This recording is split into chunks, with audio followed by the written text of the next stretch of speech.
Wholesale Hotline, where we cover everything to do with wholesale real estate. I'm Jamil Damji. I'm Brent Daniels. And I am Pace Morby. And together we cover the most important parts of wholesale real estate.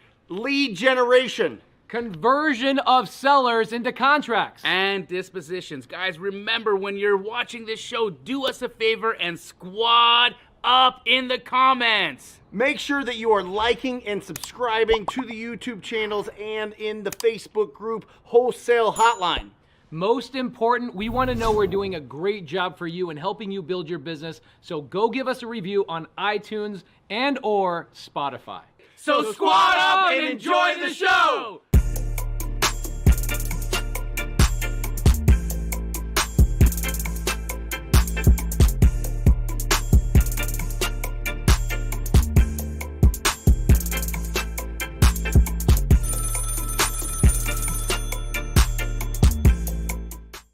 Welcome to Wholesale Hotline, baby. We got a guest. We are live here. We got our guest in the background. Boom, there he is. Hey. Look at that. Drake is in the house.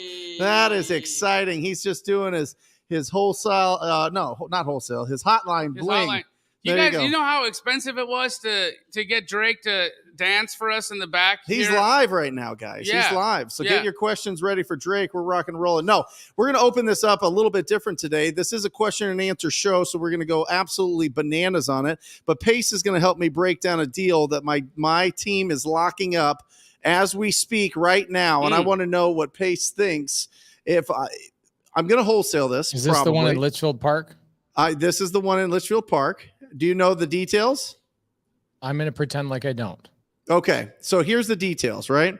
The guy wants $400,000. It's worth about $425. It was built in 2021, brand new built, right? Okay. So it's $400,000. He wants $20,000 cash to seller. Okay. Okay. $20,000 cash to seller. He wants $1,500 a month we're setting it up for a 15-year balloon.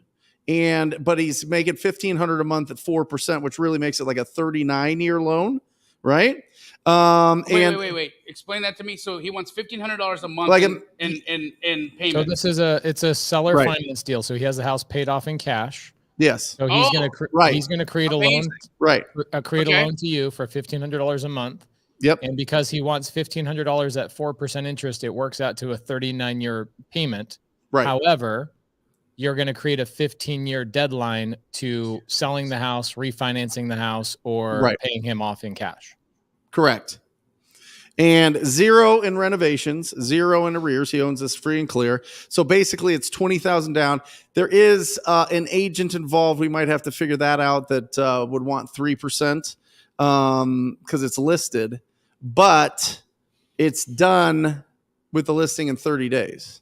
Right, the listing expires in 30 days. I'll buy this deal right now. So yeah, no joke, right? So, so let's look at this, right? What would a buyer like you, Pace? What could I wholesale this to and make it make sense? You know what I mean? So you got $20,000 cash to seller. Yep. You've got closing costs, right? Yep. Let's call it $4,000. Call it 1%.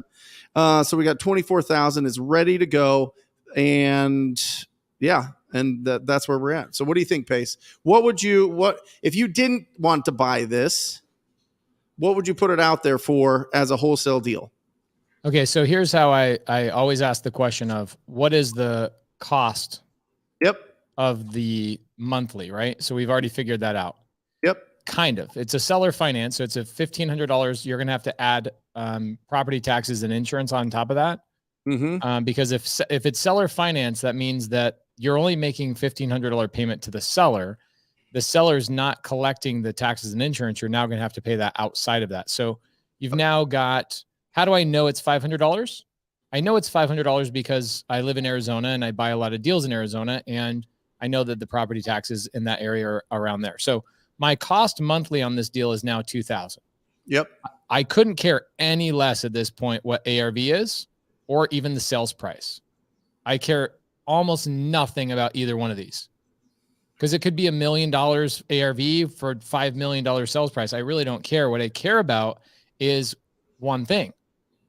That $2,000 payment I'm going to make to the seller brings me how much in monthly income. Right. Okay. So what is have you guys figured out what the rent rate would be or the Airbnb rate? Like rental meters at like $23.50 or $25.50 or something like that. Okay. So if I rented this out, this would be a money loser. It would not cash flow if I rented it out. And here's why. I think you're probably closer to $2,500 a month. Just how many bed and bath? You know the size? It's 2,400 square feet. But it's brand new, right? Yeah. Yeah, Pace, don't you think 2,500 would be the rent? Not that 150 makes a I don't difference. know. I usually go on Rent-A-Meter, like pretty, they're right in the middle. Okay. I'd say, let's say $2,400, cut it down the middle. Sure. Yep. So let's say I'm at $2,400 a month. If I hold this property as a buyer, okay, you guys have to remember when you're working out creative finance deals, you have to think of the buyer and what they're going to do. With you wholesalers out there that are wholesaling cash deals, you guys could give a shiz what people actually make on your deals. You're just trying to squeeze out every assignment fee. And I don't blame you because I do the same thing. But on this deal, your buyer needs the cash flow. So if I've got $2,000 in PITI, principal, interest, taxes, and insurance, I'm going to take whatever I collect in rent as a landlord, and I'm typically going to take 15% for what we call Cap X, or what I would also call my war chest. Yeah. Right? Vacancy, repairs, legal issues, tenant lawsuits, all that kind of stuff, rainy day fund, those types of things, upgrades over time. So 15% of that is $360. Okay, let's take $360 off. That's going to just go into a little separate account inside my checking account. I have a separate account just for my CapEx. And then I use a property management company on top of that, 8%. So now I got a problem. I got a problem on this deal where at 8% of 2,400, that's going to be another $200 roughly. I'm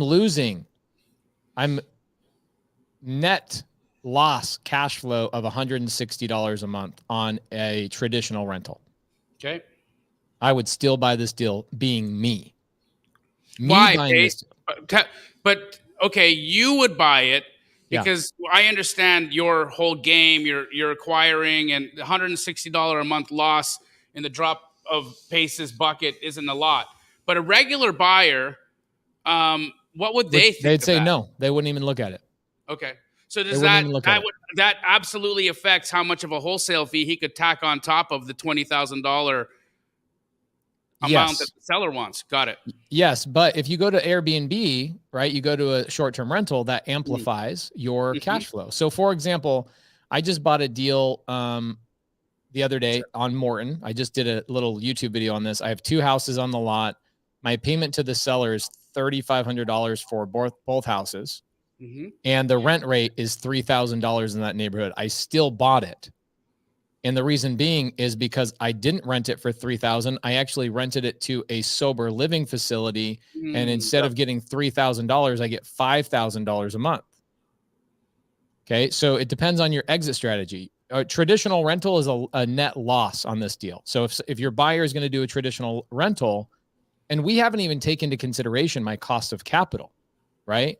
Because we've already talked about on this deal that the seller wants $20,000, right? So I always add up 7 things. Number 1, what's the cash to seller? Number 2, does the seller have any arrears? Probably not, because he's not behind. He owns the house free and clear. Number 3, let's just throw out a $20,000 assignment just for shits and giggles. Okay. Yep. That's so seller gets 20,000, TTP gets 20,000. My closing costs on the deal are now going to be probably about $6,000 on the deal, right? Somewhere at that price point's around $6,000. No, renovation, we already know. We've been in the business a long time. There's no such thing as no renovation. There's always $2,500 or something that needs to be cleaned, light bulbs, smoke detectors, landscape cleanup, or maybe even some repairs, a wax ring on a toilet. Something weird is going on in a deep clean, right? So then while I do that and I own the property, I'm going to have at least 1, maybe 2 months of vacancy while I get a tenant in there. Because when we go rent a property, let's say I own a property on September 1st. I buy it on September 1st. I'm not going to get a tenant in there until probably October 1st. So I got a whole full month of a payment to the seller, plus utilities, plus miscellaneous things. So there's more cost here, right? There's $2,500 here. And then 7, I always put about $500 in there to find a tenant. You know, I got to pay an agent or somebody to help me find a tenant. Yep. So my true cost of buying this deal is 20, 40, 48, 5. Let's just call it a clean 50. 50K. Okay? Yep. When I was brand new and I didn't have the cash, this is what I teach my people, is you go get a private lender for this $50,000 at usually 10% interest only. So if I'm a brand new newbie and I've got to go find $50,000, that means my payment on this deal is going to be somewhere around $450 every single month in interest only. So not only my net loss of $160 a month, because if I rent it for that, I now have a payment to a private money lender, my uncle who loaned me the $50,000 to buy the deal. I now have a net loss of roughly $610 a month on a traditional rental. Mm-hmm. It's not a great deal on a traditional rental. And now some people will say, well, your buyer is going to use $50,000. Well, guys, this is where cash on cash return comes in. Okay. If your buyer is going to put $50,000 into this property and he's going to lose $160 every single month, he has a negative cash on cash return. He can literally buy an ice cream stand and make more money, right? You can do anything with that $50,000 and make more money. So if you run into this resistance as a rental, okay, then just divert and go, okay, well, I need to find somebody that does something other than rentals, maybe an Airbnb person, right? Or maybe sober living, and see if I can find somebody that would love this property that has an amplified income stream. A rental is obviously not a good cash on cash return, but an Airbnb might. So Pace, may I ask, because it's Litchfield, right? Litchfield is far, far away from... My number one performing Airbnb in the country is in Litchfield Park. Okay, that's it. Yeah, I it's so interesting how that works. Yep. My luxury Airbnbs do not perform anywhere near my 3. I have 3 Litchfield Park Airbnbs. They dominate. Do you know what you get a night there? Yeah, like $150 a night. And about 21 nights a month? 21 nights a month is low for those ones because they're lower end. So they're booked out all the time. Okay. In fact, during COVID, I dominated because I just had people stay there for 9-10 months at a time. Right. So I would say, let's split the difference. Go to 23 nights at $150 a night. Okay. So that's gross $34.50. Okay. So hold on. Let me pull up my actual address of the one that I dominate on, because it's a really great test. I just want to understand. By the way, as you pull that up, Pace, let me ask you. Yeah. You dispo these deals. Yeah. All the time. I don't dispo a lot creative of creative finance stuff. No? We do, but it's not our. That's not our honey hole. Who's your buyers for it? For what? Creative deals? Yeah. Pace Morby and Sub 2 students. Got it. And I mean, there are more buyers coming into the world of Sub 2 right now, but traditionally we deal with cash buyers. Right. So I'm not that these people don't exist. There's I mean, look, my best friend gobbles up more seller finance and Sub 2 deals in the country than I think Cookie Monster eats cookies. What about owner occupieds? Oh, that would be that could be a lease option. I wouldn't do a lease option. I would sell it on either a wrap or assign it. This is where I'm trying to head to. Okay, got it. I'm trying to get you guys to check these things off the box. Okay. Yeah. Okay, because these things are really important, because you guys need to understand that the reason why creative finance is so powerful is because there's so many different exit strategies, and so many people look at this and go, well, it doesn't cash flow. Well, it doesn't have to cash flow in order for me to make money. So what I was going to go through is that I was going to show you guys. Brent jumped the gun. My teaching style is so much longer. I apologize, guys. I always build a really long runway before I take off, but the takeoff is always beautiful. So I look at these things and I go, I really don't love. Jamil and I are drones. I really don't love going after exit strategies like these if my rent rate is going to lose money. Right. Because if Airbnb takes a crap, or let's say Airbnb adjusts its schedule, then I have to go and do, like I have an Airbnb right now in Dallas, Texas, and the neighborhood has sent me enough letters that we're no longer going to do Airbnb in that house. We're going to convert it to a traveling nurse. Okay. So corporate housing. And my income dropped 20% because of that. The good thing is I'm still cash flowing, but you have to take these things into consideration. So for me, I don't want to look at this. The next thing I would look at is the number one person. If it doesn't cash flow, here's the thing. Here's a guy that really cares about cash flow. This is called an investor, right? Who doesn't care about cash flow? Owner occupied. There you go. Yep. Brent, how much does your property cash flow that you live in? Nothing. What about you, Jamil? How much? I lose on that one. That one's a liability. My personal residence. Yep. It doesn't cash flow, but it doesn't have a mortgage, so it's free. Yeah. But still, it's not. No, I still have to pay for my. Do you have a landscaper? I have a pool guy. I have a pool guy. I have a landscaper. I have utility. My utilities are ridiculous. So I'm probably negative $5,000 a month in that house. Yep. Okay, so here's what I would be doing on this deal. Personally, if I was TTP, this is what I would do. I actually just broke down a deal I bought from you, Brent, a couple years ago. Yeah. That I was all into the property, $65,000. I bought it sub 2, and I bought it for $65,000. So I was out of pocket like a couple $1,000, almost nothing. I sold this on a wrap for, and what the ARV was about $99,000 because it was a 1960 what, Jamil? I don't know. What do you mean? Mobile home. Mobile home. Yeah. Okay. Oh, yeah. You can't finance that. Right. Yeah. So my end buyer was like, if somebody was going to have to buy this with cash, the most they would ever pay is $100. Right. I sold this on a wrap. Take a guess how much I sold this on a wrap for. $150K. Holy moly. And also I sold it at that interest rate on a 40-year note. Any problems with that buyer? Have they defaulted? Yes. He paid for 2.5 years. He's currently in default, and I couldn't be happier. I'm so glad he's in default. He gave us $50,000 down, covered all of our costs to get into the deal, plus some in our pocket. Yeah. We made like $1,100 a month for 2.5 years. Now they're in default. We're getting the property back because of the way I set up my paperwork. I don't have to go through foreclosure. I send a demand. I get the property back because I have a deed in lieu already pre-signed with this guy. Boom, take it to the recorder's office. House is mine. I know I'm going over a lot of people's heads right now. So I took that property back, and now I'll turn around and resell that at $350 on a wrap now that the market has gone up, right? So in this situation for Brent's house, I've got a house that has an ARV of $425,000. Okay. Yep. Brent's going to be into this deal. $20,000 to the seller. Okay. And he's going to be $0 in arrears. Yep. And guess what? You need zero closing costs because you're not the one that closes the deal.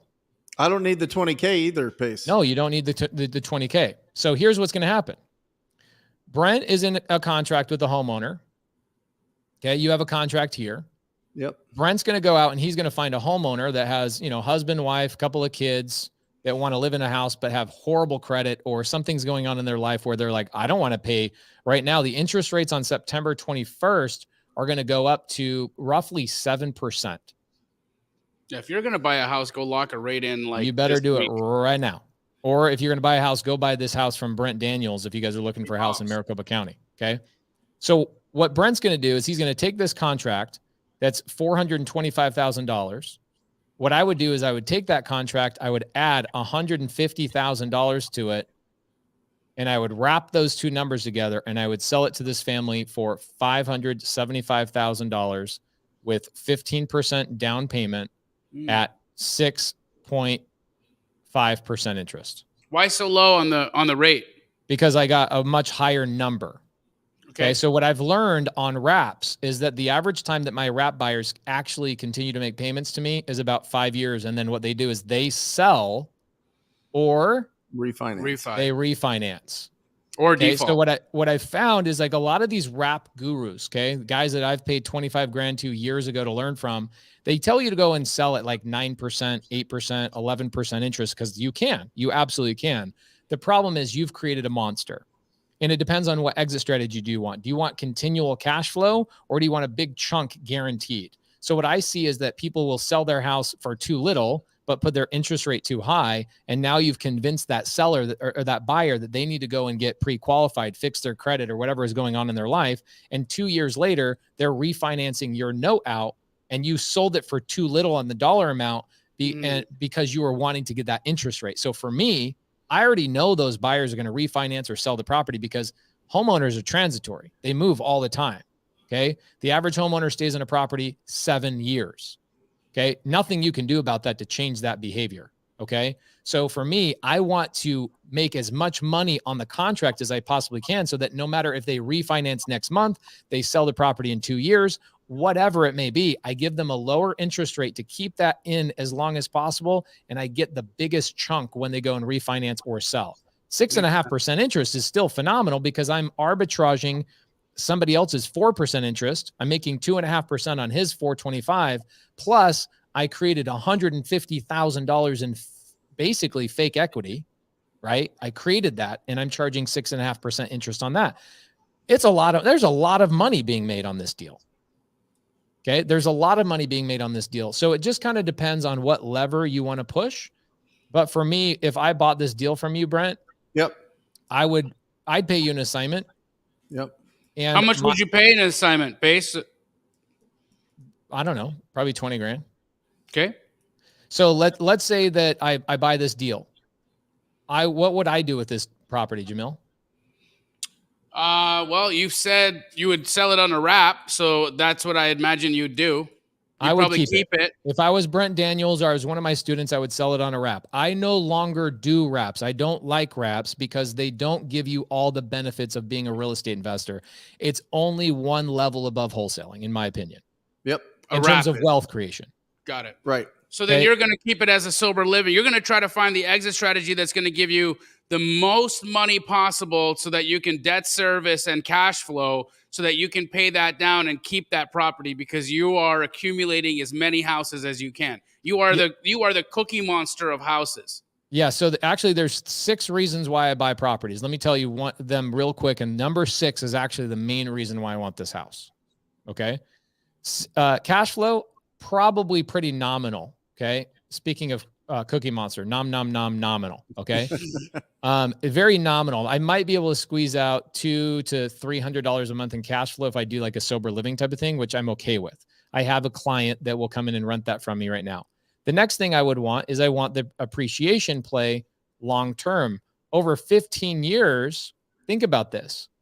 15 years in Phoenix market is 4% interest or 4% growth in over 15 years. This property is going to go up in value, probably a good $250,000 over that time frame. So I've just locked in $250,000 for my future wealth strategy, or my kids my kids' college fund, or my retirement fund, or whatever. I just made $250,000 buying the deal on day one. Right? I just got to sit and wait for it to sprout. The next thing that I get on this deal, this is really tasty for me, is I get depreciation. And on this deal at $425,000 value, I would roughly get about $100,000 as a tax write-off on my taxes this year. So you're saying it's about 25% of the purchase price of the property is what you get to take off of your taxable income. Roughly, if you want to do the calculation perfectly, just real quick, here's how fast you can do it. $425,000 divided by 27.5 equals $15,454. That's per year. Tax code says I can take 7 years in my first year. So I was a little bit off. I can take a $108,000 tax deduction. Awesome. And at my tax bracket of 43%, that would mean that I saved real money this year, $46,518 in my first year. Woo! So when you divide that by 12, okay, this is the part that people don't realize. And when you divide that by 12, I actually made $3,876 per month this year by just buying this property. Mm-hmm.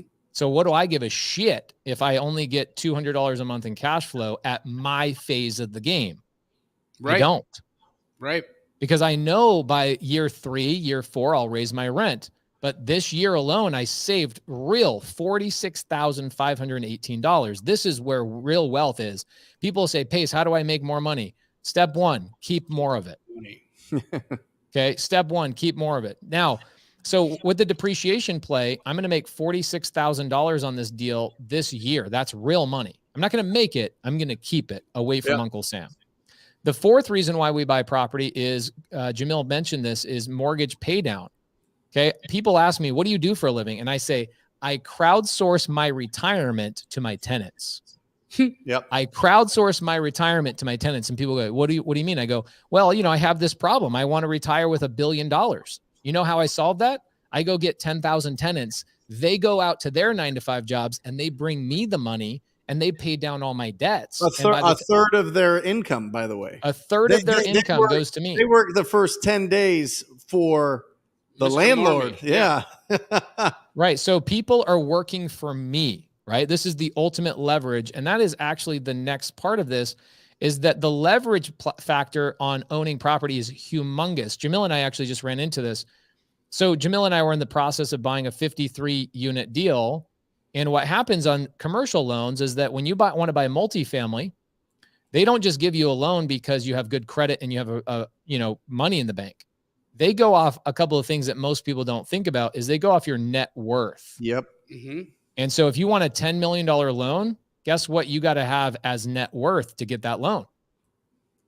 $10 million. Okay. You want to get a $50 million deal? You got to have a $50 million net worth. And where does my net worth all reside? It all resides in properties that my tenants pay down for me. So my leverage is powerful. So I can go to a multifamily investor and say, hey, I've got a net worth of 30, 40, 50, $60 million. I will just sponsor your loan for you because of my net worth, as long as you give me 30% of your deal. Yep. And that's a creative way of getting your hands into a multifamily deal with no money out of your pocket, just by being a sponsor of somebody else's loan because your net worth is strong enough. So again, it's playing a different game at a different level, but just letting you guys know that that's the direction that people really go in terms of building wealth. And finally, the number 6 reason why I buy properties is this right here. This story will make my students more money than I could ever imagine, because here's what happens. Whenever I do a deal with a realtor, I go and I spend 2 hours with them. I pay them whatever commission they want, as long as they give me 2 hours of their time, so I can give them an interview that I can then chop up and let my students use to go pass off to other real estate agents who are having a hard time wrapping their minds around creative finance. And this is what I just did on Friday. I spent 2 hours with an agent breaking down a subject to deal that I just did with that agent. My students will make millions of dollars off of that video by overcoming objections that other realtors and sellers have had on that transaction. So for me, I go, sell me the deal. What assignment fee do you want? I'll pay for more money. I'll pay more money on that deal than another buyer would, because of the 6th reason why I buy properties. Well, and also you're in that position. You're in the I'm in a different position. I would have never done that 7 years ago. Parts of those into play, right? The depreciation right there off the bat, 46,000. Yeah, and there's a lot of buyers. Jamil has a lot of cash buyers that are doctors, lawyers, people that own businesses that go in and go, I just got to buy property. I got to buy real estate right now, or else I'm going to pay a bunch of money in taxes. Like, that's a major thing for buyers. I mean, I'm in that space right now. I'm just buying stuff so that I can mitigate my tax situation. But what I want to bring this to is, when you're just getting started, right? Mm-hmm. And you have a quality conversation with this homeowner, and you find out that they want to do something creative, you need to make 2 phone calls, right? Somebody in sub 2 and somebody in Astro, right? Absolutely. Somebody in sub 2 to help you put it together, right?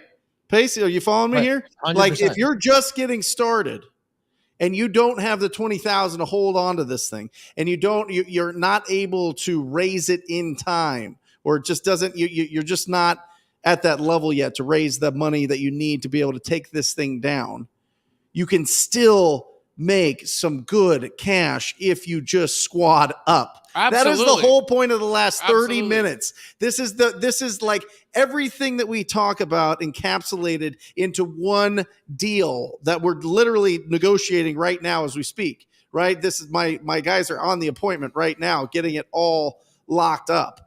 But what I'm trying to do is I'm trying to like show you that if you can go and find these opportunities and be wildly proactive, you can go to all the other experienced people that have cash buyers, that have experience with creative finance, squad up and get the deal done. Whether you guys own it, whether you sell it to somebody and they own it and they're just pumped and they love you forever, or whether you just get help and you split the deal with somebody that knows creative finance and somebody that can sell the deal. It's just squatting up. Always. How would you know? How do I buy this deal from you? Huh? How do I buy this deal from you? Yeah, let me get it locked up and let me look at my taxes. We'll see. We're the same bracket, Pace. Thank you for that advice. I haven't reached your bracket yet, dog. Yeah, that's the joke of the day. Speaking of squatting up, we've got Heidi. Heidi is in the comments right now, and she was just talking about a deal that they just did. So we all know Monique Walker, my longest, most sophisticated realtor relationship, brought me an opportunity that I put under contract in South Scottsdale. Mm-hmm. And of course, we love JVing with Astro students, Sub 2 students, anybody that wants to do business with us. We love it. And so Heidi sees that we have this deal available. She's an Astro flipping student. She packages it up. Mm-hmm. Hands it over to another Astro flipping student who was pondering fixing and flipping it. So what does he do? He puts down hard earnest money, mm-hmm. and he makes a decision. He's like, I don't know yet if we want to fix and flip or wholesale. And he does a mini Jamil because that's what I used to do back in the day. Right. I would say, hey, look, I'm going to commit to the deal regardless. Yep. Because I can perform. Yep. But now that I'm committed to the deal, I'm going to try my hand at it. And then he went and wholesaled it for an additional $10,000. So Keegley makes $25,000. Mm-hmm. Heidi makes $20,000. Mm-hmm. Matt makes $10,000. And a fix and flip buyer got an incredible opportunity still because the deal was, I think the deal was worth around $800,000 or $850K, and they paid just over $500 for it. Love it. Incredible. Who has the most friends, right, Pace? 100%. I watched one of yours, and you were going hard on your Sunday service, and you're like, you want to know why I make more money than you? Because I have more friends than you. Hilarious. You have no friends. Who did he say if you're not, I don't know. Somebody was commenting in the section. I'm always pointing that out. I was literally thinking about texting our Arizona group chat yesterday. I feel like I text you guys too much and thank everybody too frequently. I realize everything I have in my life is because of the people I've met along the way. Like I've done nothing on my own. Nothing. Yep. I mean, even Jamil made like 20 grand this morning from a relationship he met a year ago. Today, it's like you got to plant these seeds, bro. Right, right now, from a relationship that I got from Pace, working with Pace on our travels. Okay, for the last, how many days, Pace, has it been? What, since what? You started? Since we started? Oh, for 3 days. 3 days. We're each making roughly $20,000 a day. From what? From a relationship that we're just doing deals, doing deals. What is that? Why are you being so sneaky? We're not being sneaky. We're testing it out. We want to make sure this is long term. But I mean, bro, I'm probably going to rake in $400,000 from in a month. Yeah. From one relationship. Relationship. And Pace and I giggle every morning at how much money we made while we were sleeping. Yeah. Got it. Yeah, 6 a.m. Actually, he called me the other morning like 5:30. And he's like, yo, it's great. And the relationships are funny. Here's what's funnier about it is the relationship. I'll tell you a quick story. There was a relationship blocking us from making money with this relationship. It was Jamil's relationship with Cody Sperber for a couple of years. They were doing the Oscar Mayer Wiener phase. Do you remember that phase? We were having a quarrel. Oh, yes. Yeah. A gentleman's quarrel. Before he became a vegetarian. Right. That is exactly what happened. So we were traveling around the country and I was being invited to Cody Sperber's creative finance stuff. He would ask me like, hey, will you come speak? And I go, I'm like, yeah. That relationship elevated. And he goes, hey, do you want to speak on Thrive? And I go, I'm not going to speak on Thrive stage until you call Jamil and you and him work out your beef. And I hard stopped him and I said, I'm not coming unless you invite my brother. So Cody Sperber in 2 seconds picks up the phone, apologizes to Jamil, which takes a big man because Jamil put up a fake Oscar Mayer Wiener thing on Craigslist and told everybody to call to inquire about the Wienermobile and gave out Cody Sperber's number on Craigslist. Oh, that is you don't want to beef with me, bro. No. I will make you. You will hate me, but you will laugh at how I get you. Yeah. It was so good. And man alive, the battle got so heated and it was just to the point where we couldn't even go into certain rooms and Sperber couldn't go into certain rooms because there was this beef between the two of them. And I was like, dude, it's just two alpha males. Like we can operate together and we squashed the beef. It led to another relationship, which led to Jamil and I filling up Clever Summit, which then led to getting us noticed by one relationship that now is making Jamil $20,000 every single day. It's amazing. It's amazing. It's crazy. So you have to look at this and go, Jamil and I went and met with Grant Cardone a couple of weeks ago, and he was saying every single dollar that you want in your life, everything you want in your life is in somebody else's pocket. And when you filter people out or you judge people too early or you're not willing to collaborate with people and all you're doing is hating and this and the other, you're closing off pockets that could essentially bring value to you, your customers, to your relationships, et cetera. And so 100% of everything I have in my life is because of relationships like Brent Daniels, Jamil Damji, Steve Trang, and hundreds of other amazing people who have led the way ahead of me. And all I have to do is follow in their footsteps in the jungle that they've already chopped down for me. That's it. Incredible. It's true, man. It's true. And in watching how these relationships are blossoming and then spidering off into other relationships that are becoming very, very high level, it just makes you understand how important it is to be nice to people, how important it is to keep your word with people.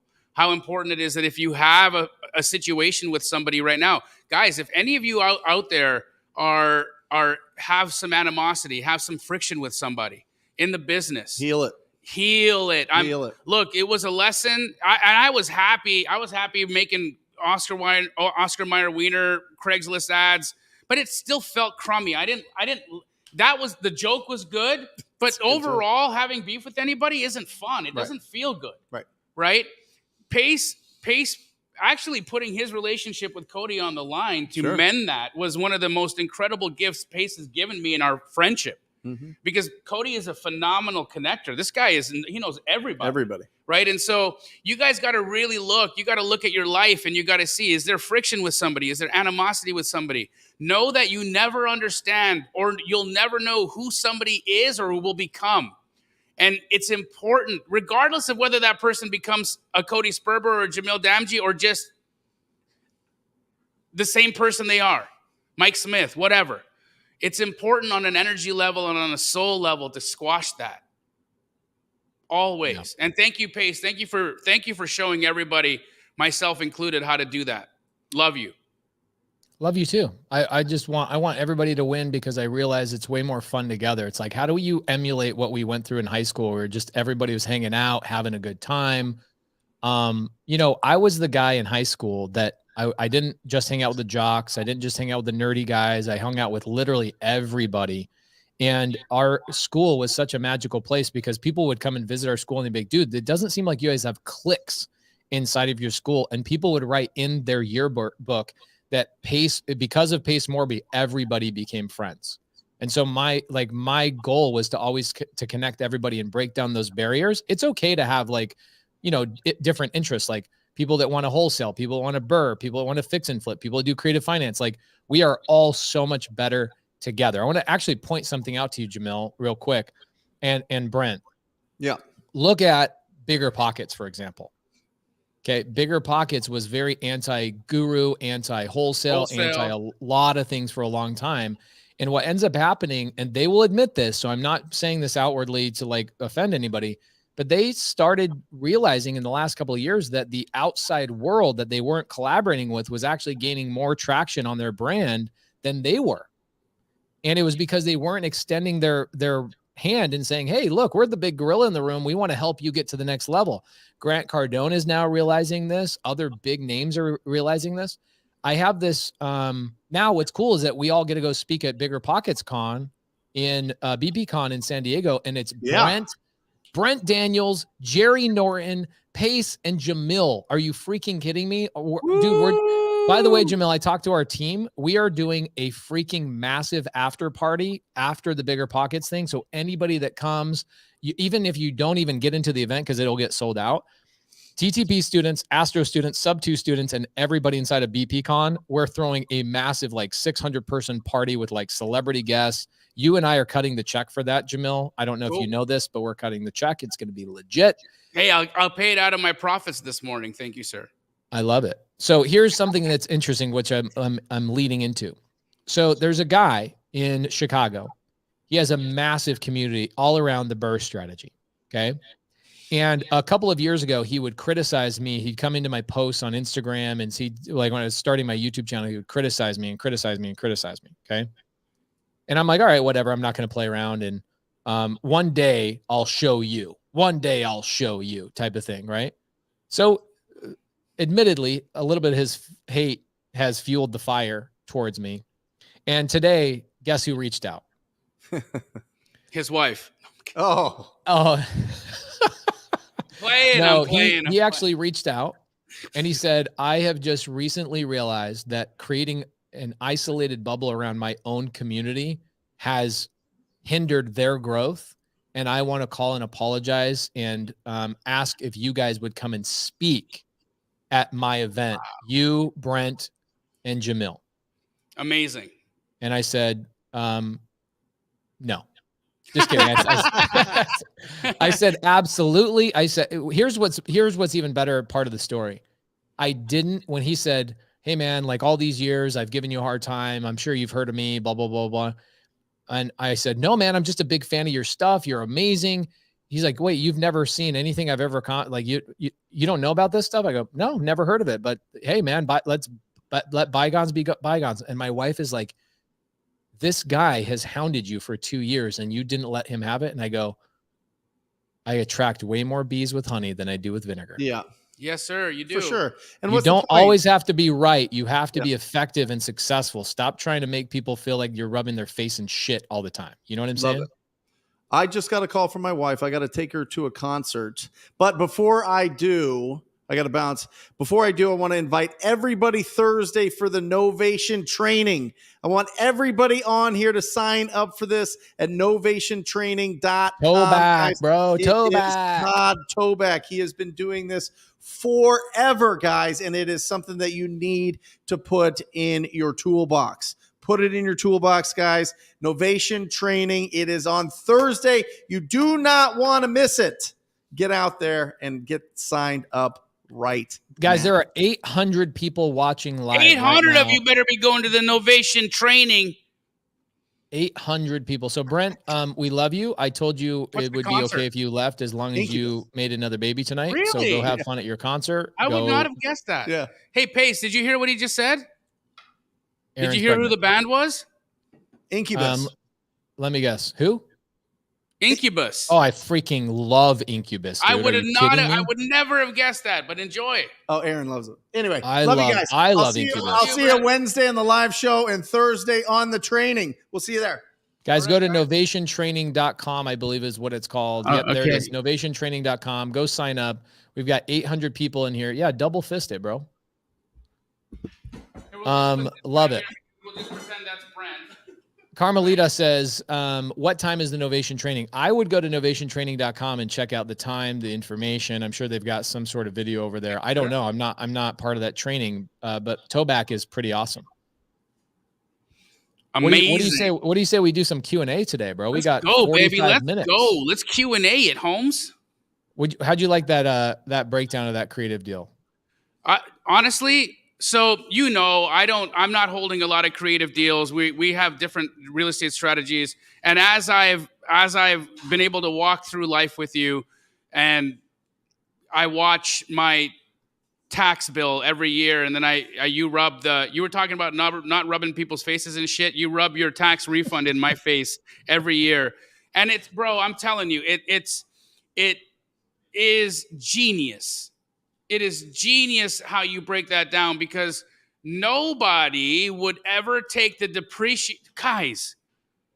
Guys, I just to say this out loud, okay? I've watched creative finance instructors and so many people at the highest level break down a deal. Never once have I seen somebody take the depreciation saved, divide that by 12, and then add that to their cash flow, because it's real cash. It's real cash. When you cut a check to the IRS this year, pardon me? When you cut a check to the IRS this year, was that real money? Yeah, man. And it hurt. Right. So a lot of people will come to me and go, well, why do you add that as your cash flow? I'm like, because it's money that I was going to have to spend, and it 100%, sucks. Bro. When I think of how hard you and I work, right, to have to write a check for near $1 million to the IRS, to think of you and I go 7 days a week. We miss our families. We're away from our children. We're away from our wives. Every dime we make, we have earned. And it's really difficult sometimes to write those big checks. And I'm incredible at creating cash through wholesale. And I have a lot to learn when it comes to saving my money by utilizing creative finance. And guys, I don't think that there has been a better breakdown for a deal in creative finance that I've ever seen, other than what we just experienced. Because I would not have bought that deal, bro. Based off of what you had discussed and what I've learned from you, I still wouldn't have bought it, because I'm obviously of the wrong mentality that if you can't cash flow based off of regular rent, then for me, I typically would walk away. I want to be able to cash flow on long-term rent. Otherwise, it's risky to me. And we both know I'm a lot more risk averse than you, right? And so that's how I would have been looking at that deal. Not taking into consideration the near $3,000 a month in savings that I'd be getting from my tax bill. And that just changes the entire equation. Yeah, the tax bill, the savings was about $3,600 a month. Bro, that's genius, dude. Genius. Yeah, it's crazy. Because like, even if you think about it, the beautiful part about that is, let's say I break even. What would you say is the average time frame that you'll raise rents on a rental? Like, is it every year? Is it every 2 years? Every 5 years? Every 3 years? What do you think? That's an interesting question, given the life and circumstances that we've been seeing since 2020. Things have changed, right? Normally rents will increase every 2 to 5 years. There you go. From what I've seen, I look at 3 years is kind of the average, right? Just like what you said, 2 to 5 years. Yep. So I look at that deal and I go, okay, well, let's take it another step further. Okay. Let's say that my average amount of money that I save on that deal is $3,600 a month in real tax savings, right? Yep. That I would have given to the IRS for this year. Let's say I divide that. Okay. Let's divide that into 3 years. I'm still saving $1,200 a month in tax bill over 3 years. Per month. Yeah, man. You can rent that at like, again, for me, Airbnbs are harder work. Sober living, I love your master leases that you're doing to sober living groups. I think that's fantastic.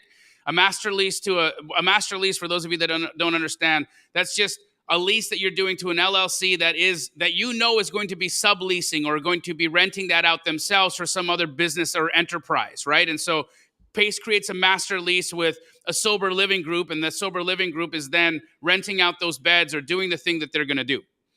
I love that model because, again, that's going to be, I'm going to qualify that company. I'm going to make sure they've got reserves. I'm going to make sure that they've got experience. I'm going to look at what their other projects look like or their other properties look like. And I'm going to make a decision whether or not I want to do this deal with them, right? Right. So I love that exit strategy. I think it's phenomenal. The Airbnb exit strategy, for me, given the recession, given just how volatile hospitality can become in trying times, I wouldn't buy a property hoping that it'll cash flow on Airbnb. I just think that's a little bit too risky for me. So I love the long-term rental and I love the sober living exit. Sober living exit, of course, would create probably a better cash flow situation. But what if the sober living place doesn't want to have a location in Litchfield Park? Now I'm looking at just long-term rent. And again, I would have passed on that deal, not taking into consideration the tax savings. So guys, you've got to really take the things that he's saying here and break them down, because that can change in a quick piece of math. That changed that from a dud to bomb. Yeah. Here's a great question for us. What is your opinion on Airbnb arbitrage? So my quick opinion on this is I have a lot of students that get into Airbnb arbitrage. It's one of the things that we teach inside of Sub 2. People don't quite realize that Sub 2, we teach Sub 2, seller finance, novation agreements, lease options, wraps, executory contracts, raising private capital, corporate structure, how to be a better husband, how to be a better, father, how to do so many things we teach in there. And one of the things we teach is Airbnb arbitrage. We have a couple of students that have like 80 to 90 Airbnb arbitrages. They're like, we have a couple of students making $100,000 a month net income in their pocket from 90 Airbnbs. Right. Guess what they're doing? They are trying now to hold properties, because what's happening is they're making $100,000 a month and the taxes are eating them up. They're paying $40,000-$50,000 a month in taxes. So you've got to go earn $100,000 in passive income to create or to essentially have $50,000 in take-home income, because half of it's going to go to the IRS. Right. And the reason being is because an arbitrage deal, okay, I tell this story all the time. Arbitrage, very simply put, in regular daily life is this. My mom, when I was a little boy, we had 12 kids in our family. My mom would always come to my father and say, how can I help out with some of the finances? Because I know, making enough money for 12 kids is a massive burden. And my dad would tell her, well, you know how to sew, make dresses, do, tchotchkes and whatnot. Why don't you go sell those at like schools, churches, etc. And my mom would say, I don't have the money. I don't have the money to go buy the materials. Right. And my dad would always say these words. He would say, go get creative, Corolla. My mom's name is Corolla.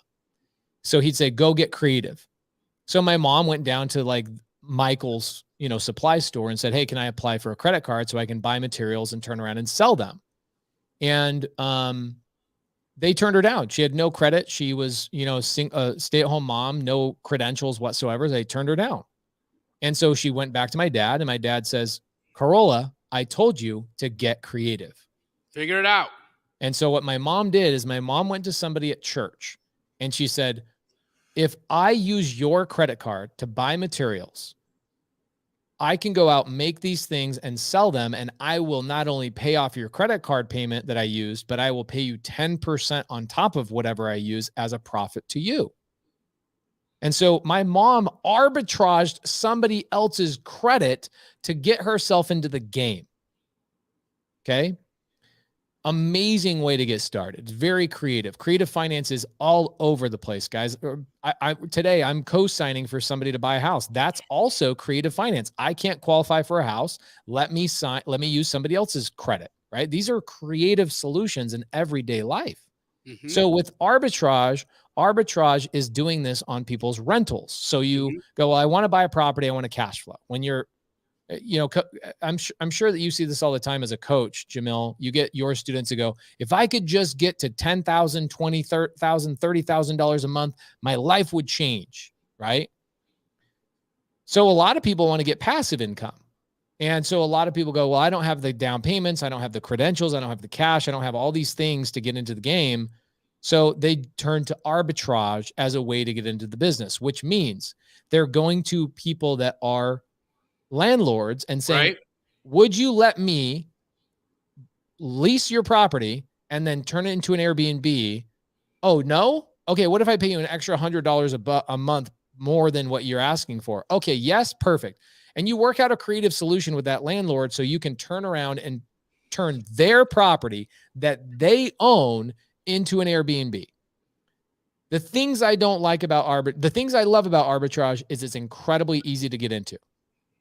Right. The thing I don't like about arbitrage is that it can be a trap.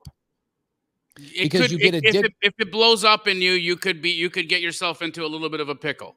You can get yourself into a pickle. Also, you're sitting here spending the same amount of time as I am negotiating with the homeowner on arbitraging their asset. For just a little bit of money a month. There you go. And you get zero tax benefits. When you pay the payment to that landlord, you get zero credit, no pay down. You get zero of the appreciation. You get zero of the benefits except for the cash flow on the deal. But what do you say to your students who are raking in $100K a month? And I get it because they're not taking any tax situations. They're not depreciating. And so now they've got to pivot because they're making all this money from arbitrage. So arbitrage obviously is profitable. Obviously people are crushing it. You've got to be really dang good though. Yeah. You've got to be really, and I know the gents you're talking about. They're phenomenal at what they do. They do a fantastic job at Airbnb. And so it makes sense to me that they're doing well. Yes, I like it as a beginning strategy, and go do it, but have a time block on yourself where you go, look, the reason why I believe people do arbitrage is because of their lack of negotiation. Okay. They haven't learned how to negotiate properly. So it's easy to go to a landlord and go, can I just lease from you? Not sell it to me. You keep the property. I'll just give you more rent. There's really no negotiation there. Like, why would a homeowner in that situation say no to you? They're not going to say no. It's very easy to pick these up. So your lack of negotiation, right? So you got to gain more experience. So I like it that you're not going to sit around and sit on your hands as you get better at negotiating to go, well, in 6 months when I'm better at negotiating, I will then work out sub-2 or seller finance. I'm just going to get into the game right now. So I like it for that. I love that people are taking action, jumping into the game. I like that you can get cash flow. I like that you have to use your credit. I like all of those things. But what I don't like is that people get addicted to it and they get up to 20, 30, 40 properties. They go, oh my gosh, I have no assets. It's the same way I'm addicted to wholesale. Yes, it can be. Yeah. You know, I'm living in that same, we generate $1.5 million in assignment fees in a month, but no tax benefits. Yeah. It's interesting because, I always liken this to like an orange tree, where in wholesale, the orange is where all the juice is, right? And that's the deal. The deal is where the juice is. So I will take a non-juicy orange just so I can get the seed. And I want the seed, and I'm willing to put the extra work in for a long-term play where I can now harvest oranges for the rest of my life with no extra effort. But it's really hard to break away from, I want to focus on the juicy orange and feed my family today. A seed is not going to feed your family today. And that's why wholesale is so powerful. Wholesale and arbitrage and these types of things. Like Brent Daniels wholesaling this seller finance deal to me, I love it. Wholesale the deal to me. Make the today money. You take the juice out of the orange. Just give me the orange seeds. I want the orange seeds. I'm at a different phase of my life. I want the orange seeds. I want an orchard. When I shower, Jamil, you've been to my house. I have an orchard behind me. If your deal and my deal works out with this guy that we've been working out, I'm literally buying that whole 3 acres behind me. And when I shower, I look outside I look out the orange tree or orange orchard, and I'm like, all I'm trying to do in my life is build a larger orchard. I want producing fruit all the time. How did you like making all that money while you were sleeping last night, bro? It's pretty good. I'm not making as much money as you, but I'm making, I just got my report this morning. I got $5,000. I'll take that. Amazing. You can't be mad about that. No, sir. No. While you were drooling, bro, while you were drooling and snoring. I know. Now you and I are going to have so much fun with that. It's going to be the best. Guys, put your questions in the side chat. We're talking wholesale. We're talking creative finance. We are answering questions. Get them top of mind. Let's go. Come on, baby. People are liking the wordplay on the orange tree. This is actually one of the stories I tell sellers is when a seller says, well, why would I sell to you on seller finance? I go, I don't know why you would sell to me on a cash deal. I think you're crazy. I go, you one day you bought these orange seeds, and they don't know where I'm going with this story, but I'm like, one day you bought these orange seeds. You took the time, you put the energy in, you watered it. Maybe the tree got a little bit of disease along the way. You fixed it up. You did all these things to cultivate to get to a point where you had an orange tree. And now what you're wanting me to do is come along and give you a cash offer on this orange tree. You know what I'm going to do is I'm going to chop down this orange tree. You're going to take the lumber and I'm taking the stump. This is what it looks like. Why don't, and I go that's a cash offer. I got to give you half of the tree. You take half the tree. I take half the tree. I got to give you 50 cents on the dollar to make this make sense for me. But if you sell the orange tree to me, let's keep the orange tree intact. And as it continues to produce fruit, it can feed both families for a very long time. I'll make payments to you. You don't have to babysit the tree. You don't have to do anything. Just let me have the tree and I'll give you a bundle of oranges every single month. And the sellers go, holy crap. I never thought of it that way. I go, yeah. All of you guys putting creative deals together, timestamp that. Timestamp what he just said. It's 6 p.m. Pacific right now. Timestamp everything that came out of that man's mouth in the last 7 to 10 minutes, and you'll have enough game to go out there and get yourself some money. This honestly is one of the biggest reasons why I'm so good at closing sellers is I just tell stories and analogies all the time. I rarely actually use the word subject to seller finance novation. I never, every novation agreement deal, I've never said the word novation to a seller. I use stories and I tell stories about I told a story about you to a seller the other day about, I won't tell that story, but I've told stories about my mom, my dad, F-150s, orange trees, everything you guys can imagine. You've got to be a better storyteller. It's one of the reasons why I have Big Boy from Outkast on my wall is because Outkast has 2 songs called The Art Storytelling Part 1 and The Art of Storytelling Part 2. And they're 2 of the greatest songs ever. It reminds you what hip hop and music and all these things is all about. It's about telling a story. And that's what we do. We're freaking primitive cavemen, guys. All we want to do is sit around the fire and listen to each other's stories. You know, like tell me a story. Don't teach me. Tell me a story. Get me into this. Give me a character. Develop some characters, all that kind of stuff. So, speaking of stories, before we get into a question, I just want to quickly ring the bell. I saw that Tabitha just closed her second deal of the month for $20,000. Wow. We had Heidi get another $20K. We got Math Justice got $10K. And we got for Pace of Stories. Guys, come on, tell us your wins. Tell us your wins. Tell us your wins in the chat. Also, get your questions in there. And please like this stream because it's good for us. And it's good Jamil, for you. Here's a great question for you. Regarding wholesale, if closing takes longer than the 30-day contract for a double close due to seller title issues, got it? Can the seller pull out of the deal? And if so, can I lose my EMD? Absolutely not. Absolutely not. So here is the seller is required to deliver you clear and marketable title based on the contracts that people use in standard PSAs. Standard purchase and sale agreements have the seller delivering to you a marketable title. So marketable and clear title by the close of escrow date. And if they're unable to provide that, that means they are in breach, okay? The seller is in breach of contract. Now, you, as the buyer, have the ability to cancel the contract because the seller is in breach. You may cure the seller and force them to perform, so provide you clear and marketable title. And typically cure periods can be anywhere between 24 to 72 hours. For those of you that don't know what a cure period is, a cure period is it allows people that are in a contract a certain amount of time to rectify a breach. Okay, so a cure period is, hey, you messed up. Your cure period is how long you have to fix your mess up. So as a buyer, you can deliver a cure to your seller, and they have to rectify the situation within 24 to 72 hours. If they don't, again, you are entitled to cancel. If you do not cancel, they are still in contract, and they will remain in contract until clear and marketable title is available.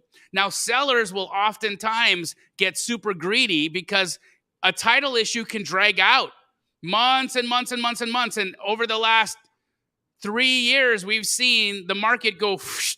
And so when that's happened, sellers get squirrely because they see their property is worth another $50,000 more than it was the day that they signed a contract with you. And now all of a sudden they want to get out of their contract with you and take the higher offer.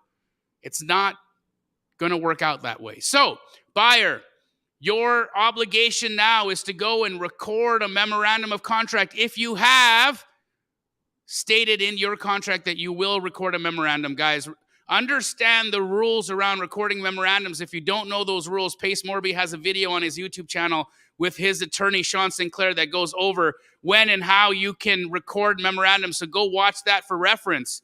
But you as the buyer should go and record a memorandum of contract so that you can secure your interest in that deal and the seller can't go and sell it to somebody else from out underneath you. If you guys need a memorandum of contract, go into the Wholesale Hotline. Go to YouTube and type in Wholesale Hotline Sean St. Clair. In fact, I'll do it for you. I'll show you how simple this is. We had one of our greatest episodes ever. Wholesale Hotline Sean St. Clair.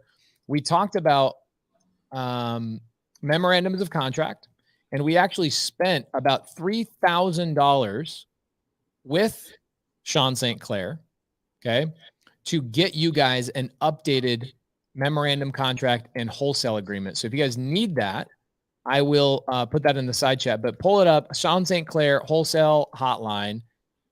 Ooh, there he is. He's so good looking. Wow, this was a great episode. Let me pull this up real quick, guys. That's a fantastic guest and an incredible episode, guys. You should watch it for reference. Yeah, this is a great one. So it's episode number 70. It's been a while. Holy moly, bro. Yeah, I have a Zoom with him actually on Thursday. He's teaching my students about the updated foreclosure laws nationwide. But here you guys go. Sean St. Clair, very popular episode. As you can see, this thing, let's see how many watches does it have. This thing had, okay, actually not as many as you would hope. Only 2,200 views. Wow, That's back crazy. in the day when I used to do Hotline from my little office over there with the bad mic. Yeah, this was a long time ago. It was before Bobby Canode cared about me. Bobby hooked you up, dog. You got a glow up. So I would go watch that. I love that episode talking about memorandums and what they are, why do you use them, how to legally use them, all of those types of things. I need a memorandum. Does the seller have to sign it? No. Let me show you something. Actually, I was just pulling this up. If you guys want to see a contract, a wholesale contract, let me pull it up real quick. I just created this, and I'll put the link in the side chat. This is an updated wholesale contract. Spent a lot of money getting this. Are you okay with me sharing this, Jamil? Of course.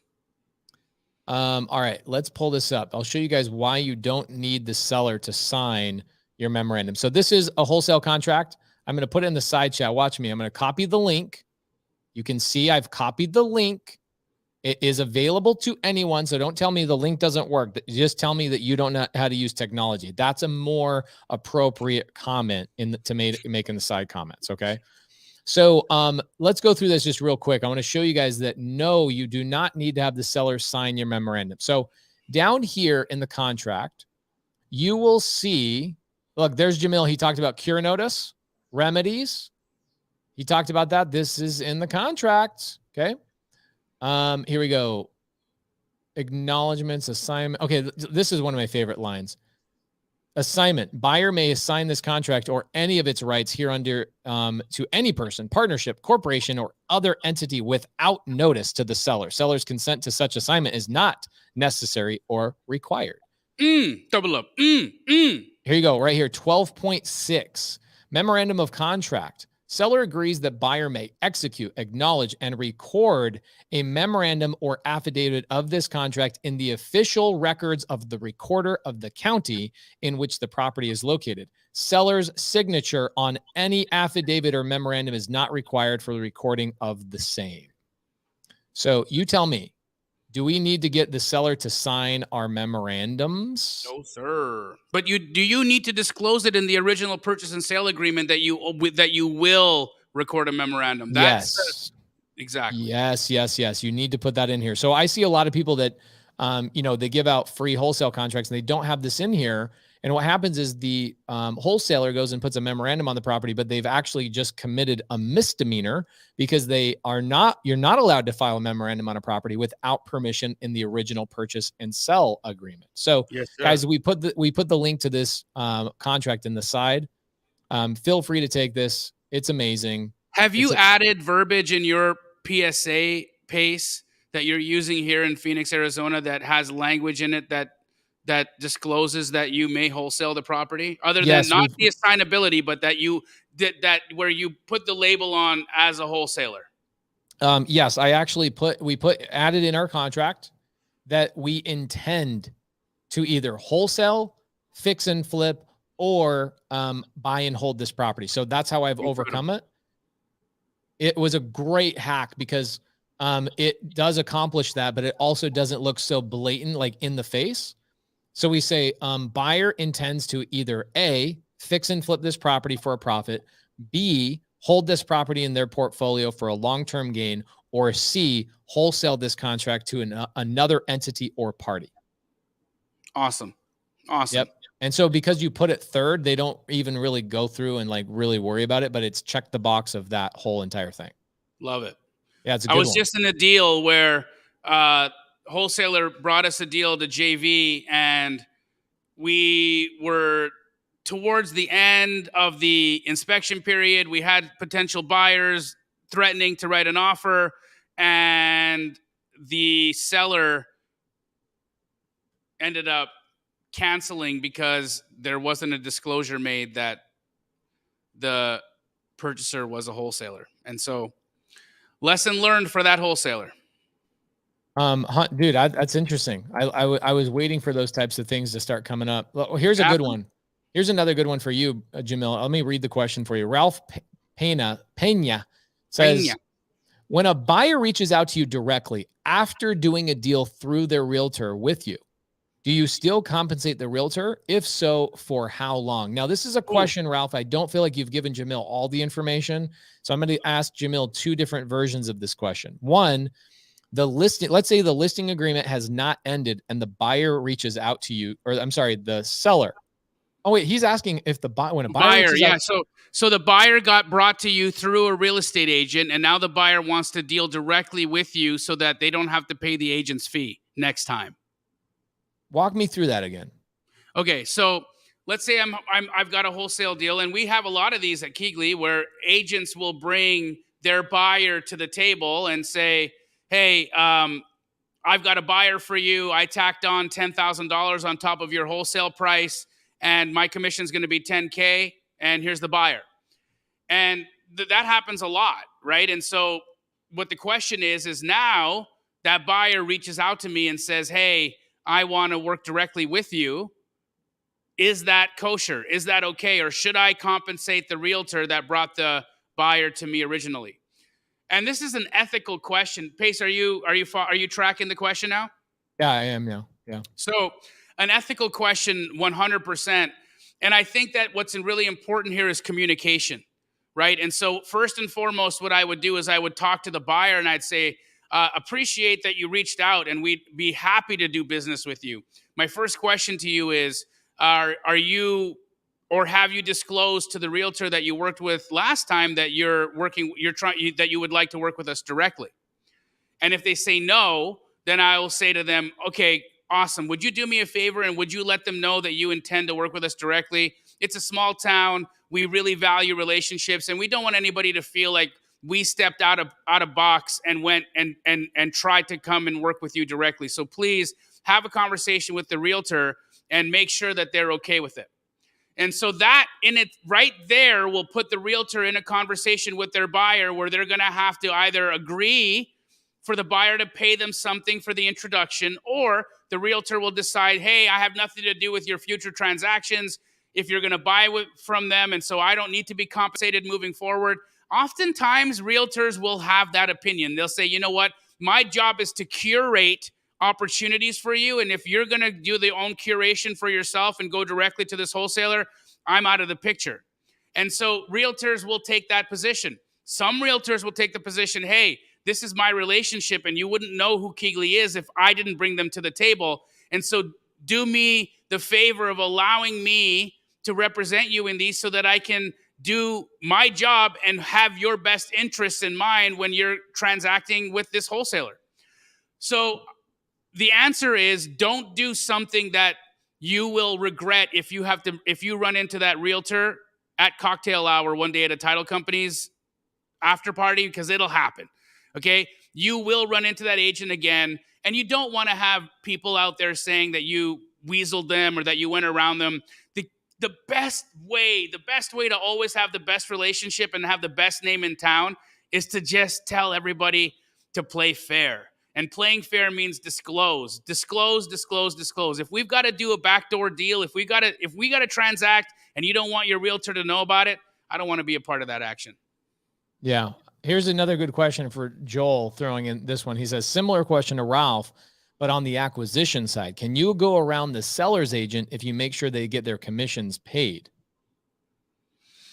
I personally wouldn't. I would, again, work through the real estate agent, and I would say to them, are you okay if I compensate you? It seems to me that there may be a breakdown between you and your seller, whatever that is, or maybe they're just more comfortable dealing with me, or maybe it's easier for me to deal with them directly because we're not playing the telephone game, whatever the reason is. I will make sure that the agent is okay with me communicating directly with that person, and then I will absolutely pay the realtor. So again, it's all just disclosure. If you're going to do it and not say something, that's when the problem happens. Look, all beefs can be handled with just a little bit of preemptive disclosure. Just say it. It's not going to work out in a bad way. If you just call the realtor and say, look, this guy called me directly. He said we should just work together. I have no intentions of messing you up or taking away your commission on this deal. So is there something you'd like for me to sign, or is there an agreement that we need to do on the side that says if I transact with this person, I'll compensate you because I value you. I value your time that you've spent with them, and I want to make sure you're taken care of. These types of maneuvers and these gestures that you'll make to people in the workplace or out in the field, they will come back and they will crown you because people will love how you behave out there. Here's what I think we should do is probably in the next 30 days or so, bring Monique Walker back on Wholesale Hotline. Agent outreach is so hot right now, especially due to your challenges. I think you did both your challenges after Monique Walker came in. And so the whole conversation around agent outreach and your secret agent challenge, number one, the more secret agent challenge, and then the 007 version of the secret agent challenge is currently, are you guys going right now? Or are you done? It's over. The secret weapon challenge has ended, but it was phenomenal. It was such a good time. Okay, cool. So I think this is a great question for Omar. There's a lot of people that have questions about working with agents. I just closed a sub-2 deal with an agent, and I feel like I bought that relationship by paying her those commissions. She's coming to my house on Wednesday. We're doing a sub-2 party at my house. She's coming to hang out with the sub-2 students. Like, guys, agents are not people to fear. Okay. Yeah. So Omar says to you, Jamil, how do you make a cash offer for an on-market home that's been listed for a long time? Is it best to approach the homeowner or you spelled realtor the same way old people say the word realtor. Realtor. It's realtor. Just so you guys know, it is one of the very few pet peeves that realtors have. Actually, you know what's funny is a lot of realtors say realtor. They sure do. It's like, holy shiznit. Do you not know how to say that though? What your profession is? It's like, hey doctor, what do you do? Oh, I'm a doctor. I'm a doctor. No, you're a doctor, not a doctor. That's great. So Omar says, how do you make a cash offer? Is it best to approach the homeowner or a realtor, Jamil? If the listing is still live, okay, if the listing is still live, it's not a canceled, it's not an expired. If it's a canceled or an expired, it's a completely different conversation. Open season now. Okay, imagine if that was somebody's girlfriend. Yeah, they've broken up. Okay, so you're okay. But they're still in a relationship in this situation, Omar. And so the right thing to do is to work through the realtor. And this is a part of for those of you that are using Privy is such a phenomenal resource because it puts you into a lot of these situations, right? Houses that have been listed on the market for 30 days or more that are overpriced. And they give you an opportunity now to go directly to the realtor and have an honest conversation with them. Omar, a hack here would be to incentivize the realtor to be able to make double commission, so to represent both the buyer, you, and the seller, so make 6%, and to bring that realtor onto your team so that they can communicate to the homeowner that this house will not trade at the price that it's currently listed at, and it needs to sell dramatically lower than where we're listed. So now what you've done is you've created alignment between you and the realtor. Now you've got them on your team.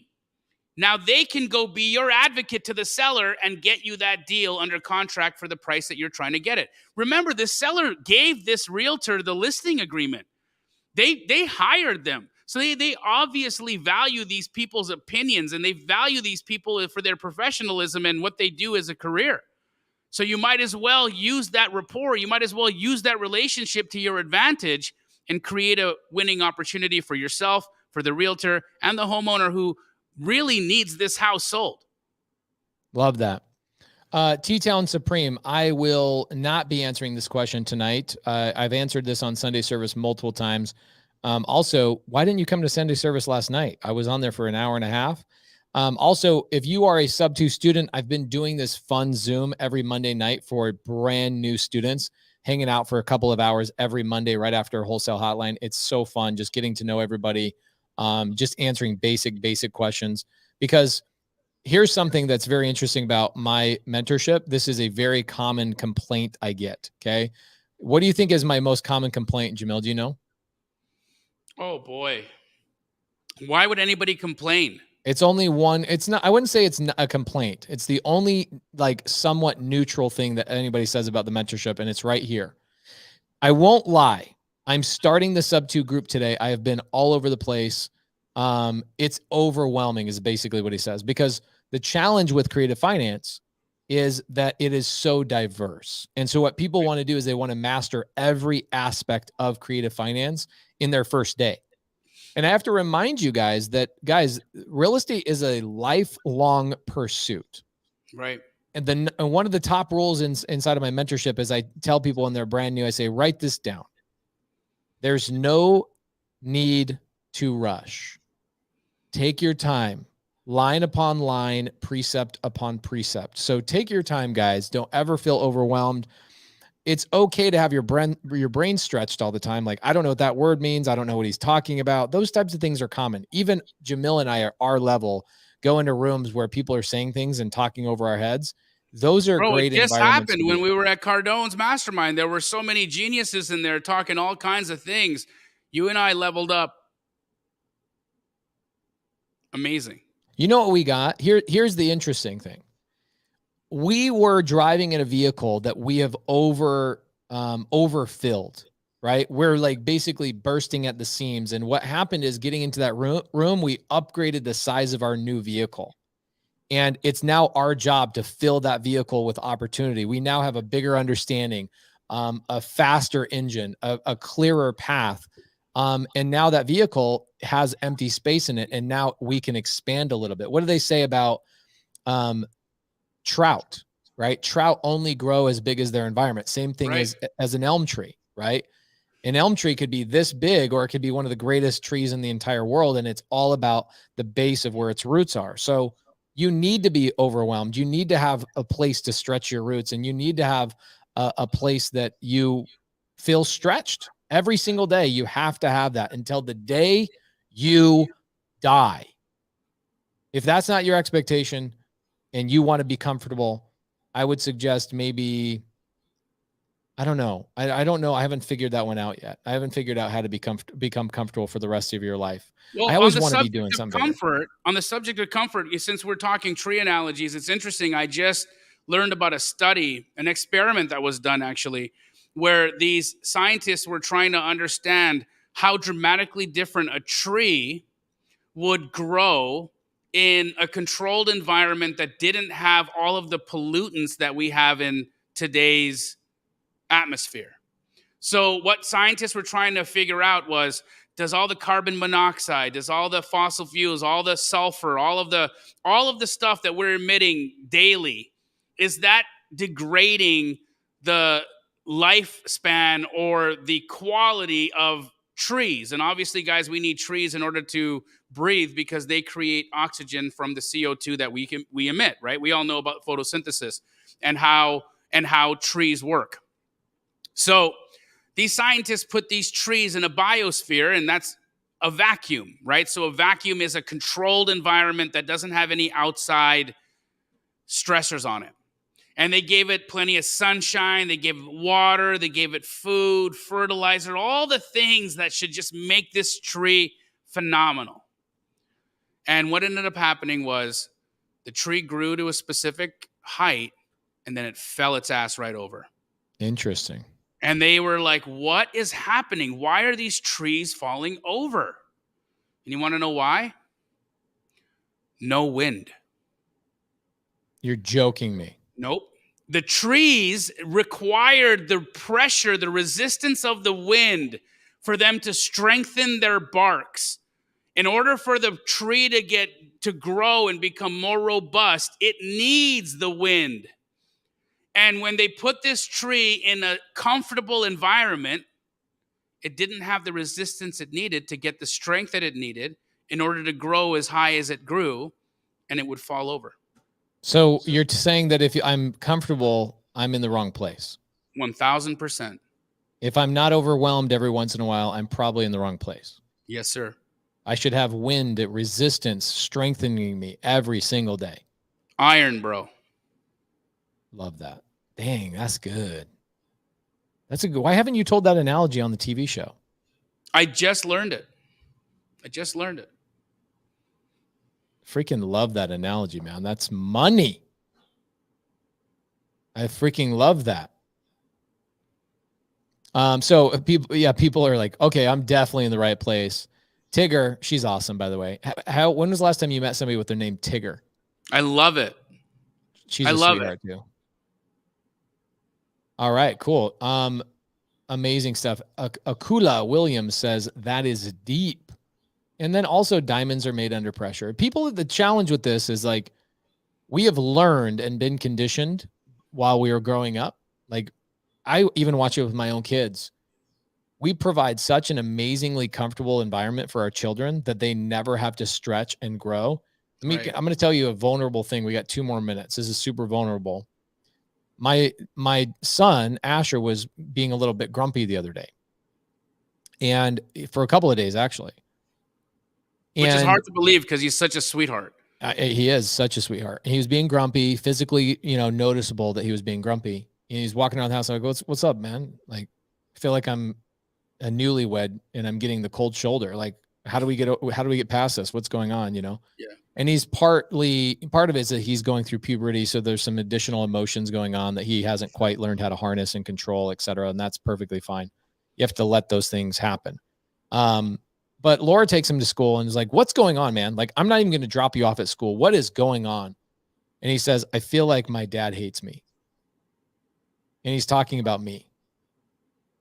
And she says, why would you say that? Look what he does and provides for you and all these things and da. And she says, and he says, well, because he's always pushing me. He's always doing this. Nothing I do is ever good enough. And I was like, wow, that's really interesting. I only see Asher 50% of his life.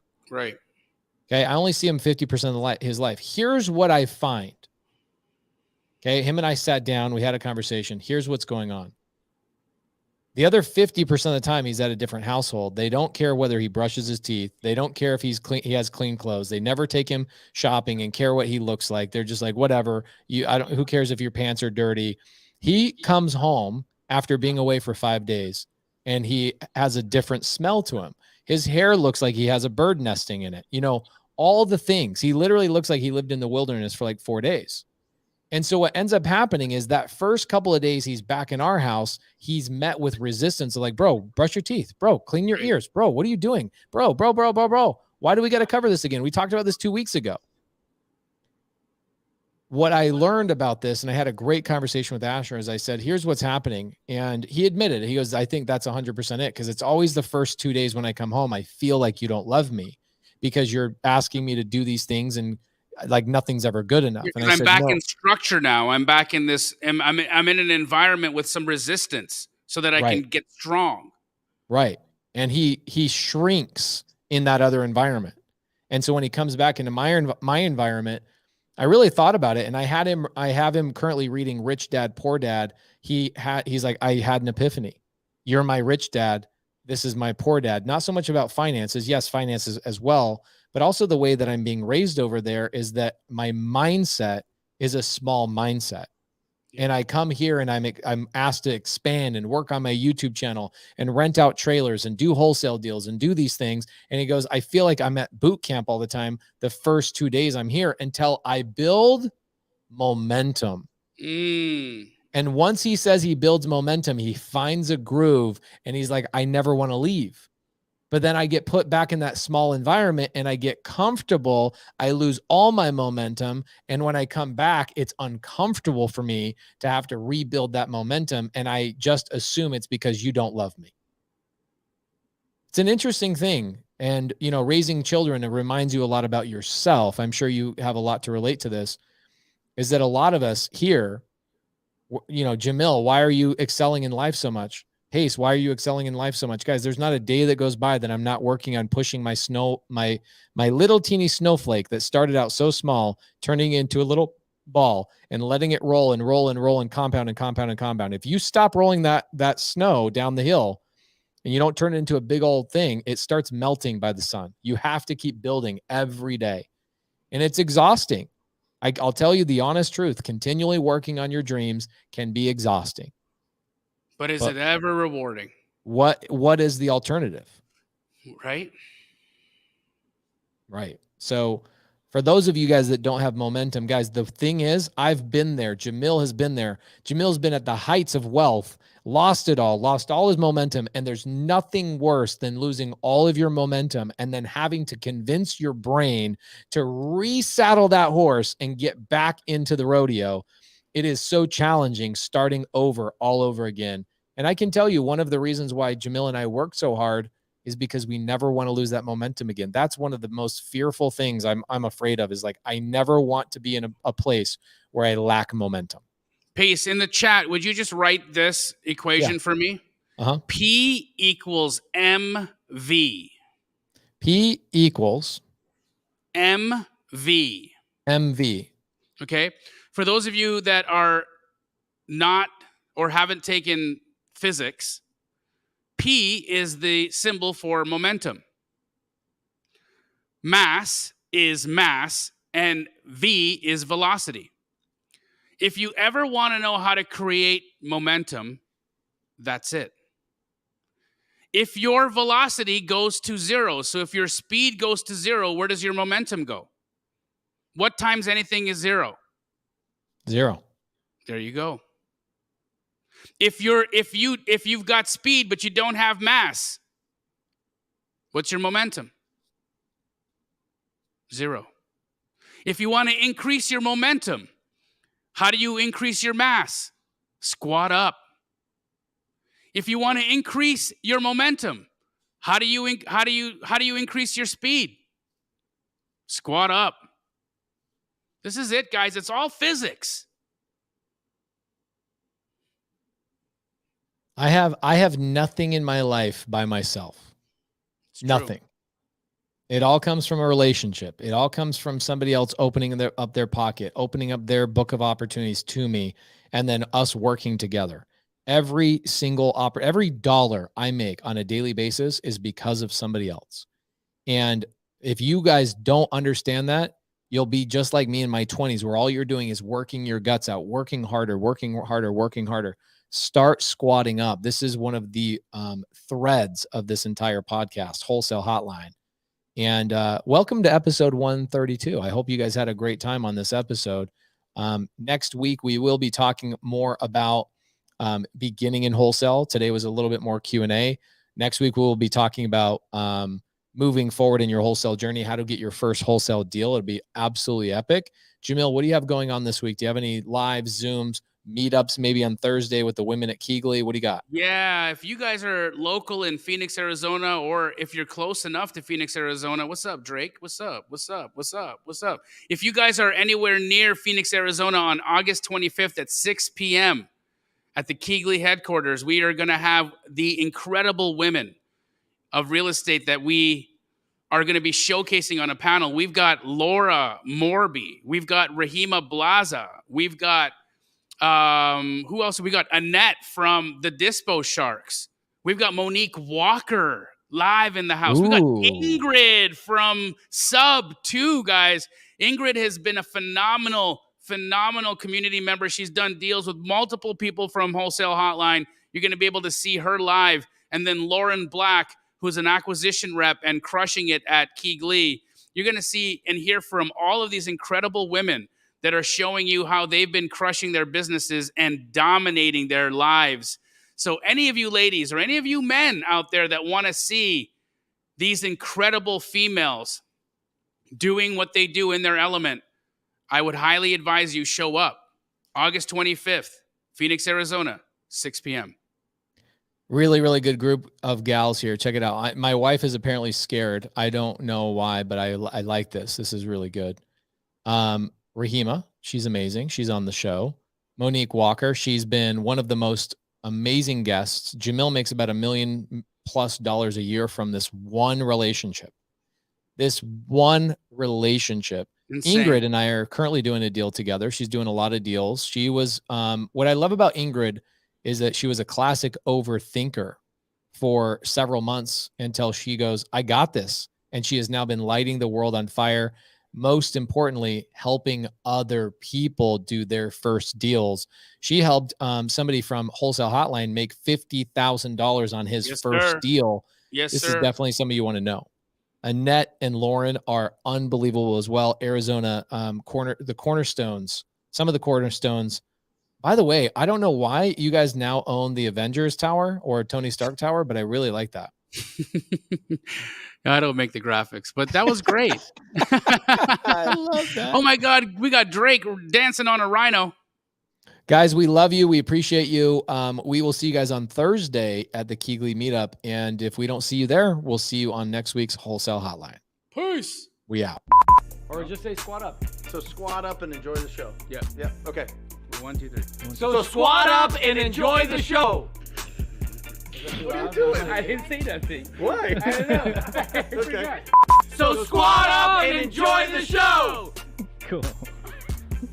I think we should use the one where Jamil doesn't say anything.